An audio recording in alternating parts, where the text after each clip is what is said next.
สบายดีชาวคริปโตและก็ผู้ที่มีความสนใจในการหาเหรียญคริปโตเคอเรนซีเนาะทั้งในสายฟรีและก็สายลงทุนสำหรับวิดีโอนี้เนาะค่อยก่อจะพาเพื่อนๆมาหาเหรียญบิตคอยเพราะว่าเว็บตัวนี้เนาะจะให้ผลตอบแทนเป็นเหรียญบิตคอยอย่างเดียวเลยเนาะจะบ่มีเหรียญอื่นเลยเพราะว่าเว็บไซต์ตัวนี้ค่อยก็ได้ทำการสมัครและก็ทำการขุดมาแล้วอยู่ในช่วงระยะหนึ่งเนาะคันว่าชื่อบุพิษนี้ค่อยได้ลิ้นมาแล้วประมาณอยู่ประมาณ3เดือนหรือ4เดือนนี่แหละเนาะก็มันก็จ่ายดี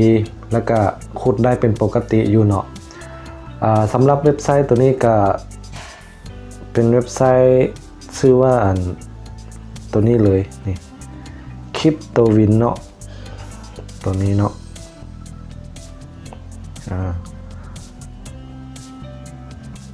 และอีกอันนึงเนาะเว็บไซต์ตัวนี้ก็ทำการเปิดมาที่ว่าค่อนข้างจะโดนนานแล้วเนาะตามที่ว่าศึกษาข้อมูลมาและก็ค่อยก็ได้ทำการตัวนี้นี่ได้ขุดฟรีได้เนาะแล้วก็ลงทุนได้สำหรับตัวค่อยเนาะแต่ว่าสำหรับไผ่ที่ว่าอยากลงทุนก็ศึกษาเอาเองเนาะแล้วก็พิจารณาเบิ่งเนาะเพราะว่าการลงทุนทุกครั้งมันมีความเสี่ยงเนาะแต่ละคนก็ลองพิจารณาเบิ่งเนาะถ้าว่าจะลงทุนแต่ว่ามันก็ขุดฟรีได้เนาะแต่ว่ามันค่อนข้างที่ว่าจะได้น้อยนะอันนี้ตามที่ค่อยขุดมาเนาะสำหรับเว็บไซต์ตัวนี้เข้ามามันก็จะเป็นแบบนี้เนาะถ้าหากว่าไผ่ยังบ่ทันที่ว่าสมัครเนาะบอลเคยสมัครก็สามารถกดที่ลิงก์ใต้คลิปเลยเนาะค่อยจะแนบลิงก์ไว้ให้เนาะเวลากดเข้ามาหน้าตามันจะเป็นเดี๋ยวเบิ่งก่อนเนาะตัวนี้ค่อยยังเข้าระบบเดี๋ยวจะออกระบบให้เบิ่งเป็นนึงอันนี้เมื่อเข้ามาระบิดมันจะให้กดยืนยันก่อนเนาะคือตัวนี้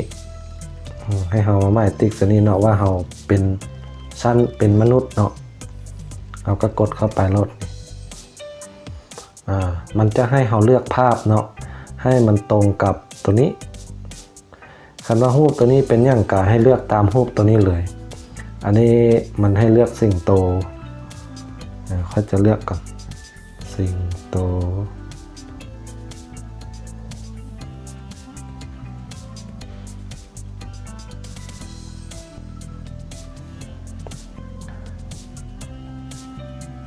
เมื่อเลือกแล้วเนาะ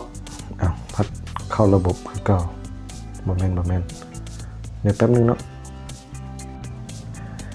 นี่เนาะเวลาที่เรายืนยันตัวตนแล้วมันจะเข้ามาหน้าตัวนี้จะค่อยแนบลิงก์ไว้ให้กดเข้าที่ Register ตัวนี้เพื่อไปทำการสมัครเว็บไซต์เนาะสำหรับวิธีสมัครมันก็ง่ายๆก็คือเราใส่ Username ตัวนี้สำหรับ Username นี้เราจะใส่แนวใดก็ได้เนาะแต่ว่าเราต้องจื่อได้เพราะว่ามันจะใช้ทำการล็อกอินแล้วก็เราใส่ Gmail เนาะที่อยู่ BTC ของกระเป๋าเงินเนาะอย่าเอากระเป๋าของพื้นมาใส่เลยเนาะเพราะว่าเวลาเรารอเลี่ยงมันจะเข้าของผู้อื่นแล้วก็ใส่รหัสเนาะจากนั้นก็มาตอบคำถามบอลนี้อันนี้บวกกันเป็นเท่าใดก็มาเขียนใส่นี้จากนั้นก็มากด create account นี่เนาะแต่อันนี้ค่อยสมัครแล้วที่เข้าสู่ระบบให้เบิ่งเดี๋ยวขออนุญาตเข้าระบบนิดนึงเมื่อเข้าสู่ระบบมาแล้วเนาะหน้าตามันก็จะเป็นแบบนี้อันนี้อยู่ในโทรศัพท์เนาะแต่ว่าอยู่ในคอมมันก็เป็นแบบภาพรวมเลยเนาะมันก็คล้ายๆกันนั่นแหละเดี๋ยวเรามาฮู้จักแล้วก็เบิ่งไปนำกันเลยว่ามันมีเมนูยังไงเนาะเดี๋ยวค่อยจะแนะนำไปทีละอันเลยสำหรับทำบิดมันก็จะเป็นหน้าแดชบอร์ดเนาะหน้าแล้วก็ต่อมาจะเป็นตัวนี้earn interest เนาะอันนี้จะเกี่ยวกับพวก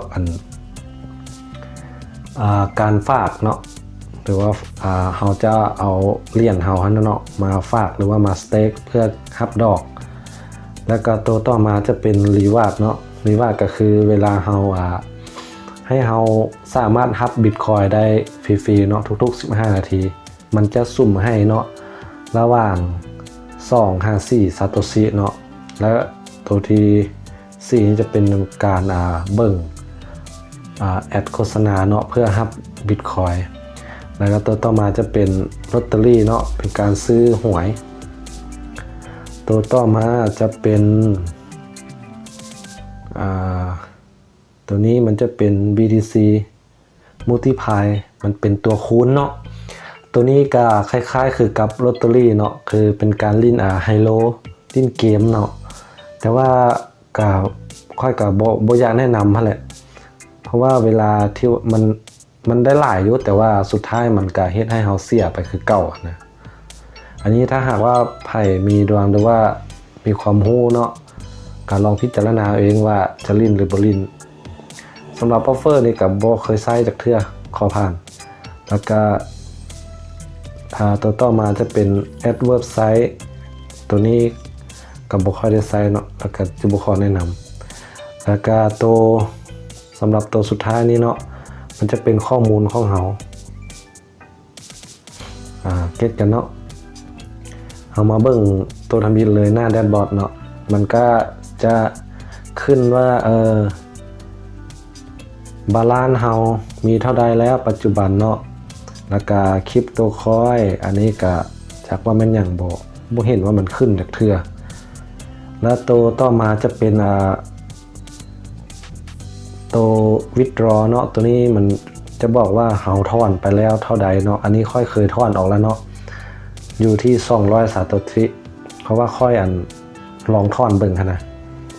มันก็ถอนออกได้แท้ๆเนาะแต่ว่าตัวที่มันเข้ากระเป๋ามันค่อยเลยเอามาเดี๋ยวมื้อหน้าเนาะคลิปหน้าจะมาถอนให้เบิ่งอีกในยอดตัว 5,759 ซาโตชินี่ล่ะเนาะว่ามันจะยังถอนได้อยู่บ่แต่มันก็น่าจะถอนได้เนาะเพราะว่าเว็บไซต์มันก็มีการปรับปรุงอยู่ตลอดเวลาเนาะสำหรับตัวเว็บไซต์เองก็มีความน่าเชื่อถืออยู่ในระดับหนึ่งเนาะสำหรับที่ค่อยได้ศึกษาและก็เบิ่งมาแล้วก็จะมีdeposit เนาะเป็นการฝากเหรียญเข้ามาแล้วก็ปุ่ม withdraw เพื่อทำการถอนเงินเนาะก็มีปุ่มพวก exchange ต่างๆนี่เนาะแล้วก็มีสถิติอีกอย่างลองเข้ามาเบิ่งได้เนาะนี่สำหรับหน้าแดชบอร์ดก็จะมีประมาณนี้ต่อมาก็เป็นหน้า earn interest เนาะก็ลองกดเข้าไปเบิ่งคือค่อยได้ว่ามาเมื่อกี้หั่นแหละหน้าตัวนี้มันจะเป็นเกี่ยวกับการฝากเหรียญเพื่อรับดอกเบี้ยเนาะดอกเบี้ยมันก็สิได้อยู่มื้อนึง 0.7 ของยอดที่เราฝากอันนี้ค่อยได้ทำการฝากไปแล้ว56หน่วย56หน่วยนี้ถึกอยู่คันว่าเป็นสกุลของเหรียญ Bitcoin จะถึกอยู่ 56,000 ซาโตชิของ Bitcoin เนาะโอเคเนาะเก็ตกันเนาะแล้วตัวนี้มันจะเป็นการซื้อทำการบ่แม่นการซื้อเนาะเป็นการที่ว่าเราต้องการที่ว่าอยากฝากขั้นต่ำฝากเท่าใดเนาะมันจะให้ขั้นต่ำอยู่ที่ 1,000 ซาโตชิเนาะซื้อขั้นต่ำสำหรับตัวนี้มันก็จะเป็นการคิดไล่เนาะว่าถ้าหากว่าเราฝากเนาะสมมุติว่าคือของค่อยว่ามันที่ได้ดอกเบี้ยเท่าใดหั่นน่ะต่อมื้อวันซะของค่อยนี่มี56เนาะมันก็จะบอกให้เลยว่าต่อมื้อจะได้อยู่เท่านี้392เนาะ1อาทิตย์จะได้อยู่ 2,744 และ1เดือนและก็ตัวนี้จะเป็น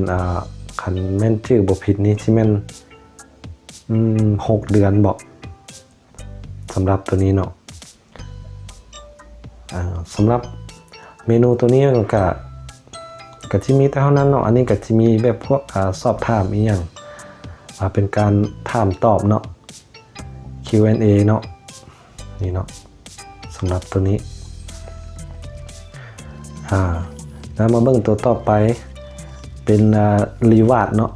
รีวาร์ดก็คือการรับบิตคอยในทุกๆ15นาทีแล้วมันจะสุ่มเลือกให้เฮาเนาะระหว่าง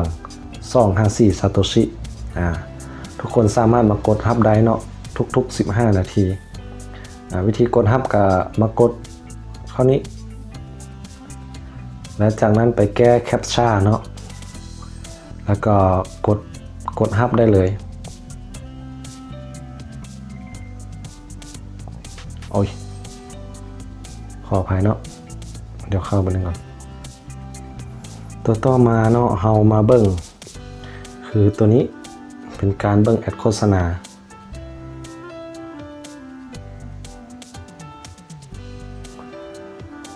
สำหรับเมนูตัว View Ad นี่เนาะนี่เวลากดเข้ามามันจะเป็นอันนี้เขาให้เฮาเบิ่งโฆษณามันจะบ่คือกันเนาะตัวนี้ก็เบิ่งโฆษณา30วิจะได้อยู่5ซาโตชิตัวที่2ก็เบิ่ง20วิได้4เนาะแล้วก็ตามลำดับเบิ่ง10วิได้อยู่2เนาะแต่ละคนก็เข้ามากดรับได้เนาะแบบฟรีๆกันเลยตัวนี้โอเคเนาะแล้วเมนูต่อมาจะเป็นลอตเตอรี่ก็คือการซื้อหวยเนาะตัวนี้เนาะแต่วิดีโอตัวนี้อาจจะยาวนิดนึงเนาะเพราะว่ามันมีหลายฟังก์ชันเนาะการซื้อหวยกับตัวนี้เลยเวลาใครอยากซื้อนะนี่มากดคลิกเข้านี่เนาะแล้วก็กดปุ่มตัวนี้ซื้อขั้นต่ำอยู่แม่น1ซาโตชิเนาะถ้าหากใครดวงดีหรือว่าอยากเสี่ยงดวงก็มาลองได้แต่ว่าก็ค่อนข้างที่จะบ่อยากแนะนำเนาะเพราะว่ามันก็คือว่าการพนันเนาะ เรื่องเลขเรื่องเบอร์นี่อันนี้แล้วแต่บุคคลซะมาเบิ่งตัวต่อมาBTC Multiply เนาะนี่ตัวนี้มันจะเป็นการเล่นเกมไฮโลว่าซั่นซะว่าง่ายๆนะนั่นแหละไพ่ที่ว่าเคยเล่นก็มีแต่ว่าเฮาทำการลงบิตคอยเฮาอยู่นี้ตัวนี้จะเป็นผลตอบแทนที่เฮาได้แล้วตัวนี้กดขึ้นกดเดิมพันบิตไฮกับบิตโลเนาะ2ตัวนี้สำหรับเมนูกับโปรอยากแนะนำหลายเนาะเพราะว่ามันมีความเสี่ยงว่าซั่นซะเอามาเบิ่งตัวต่อไปพวกเดี๋ยวออฟเฟอร์กับอันนี้ก็ค่อยกับบ่ค่อยได้ใช้คือกันเนาะแล้วก็บ่เห็นว่ามันสิเฮ็ด5บิตคอยได้ก็เลยว่าบ่แนะนำเลยสำหรับตัวนี้มันจะเป็นข้อมูลของเฮาเนาะก็ลองไปศึกษาเบิ่งเนาะว่าคันกดเข้ามามันก็สิเนี่ยมีหยังได้นี่มันก็จะมีการตั้งค่าบ่เนาะoffer wall history แล้วฝากเนาะแล้วก็ออกจากระบบมีเท่านั้นเนาะสำหรับการรีวิวเว็บไซต์CryptoWin มื้อนี้ก็ถือว่าเมิดเนาะ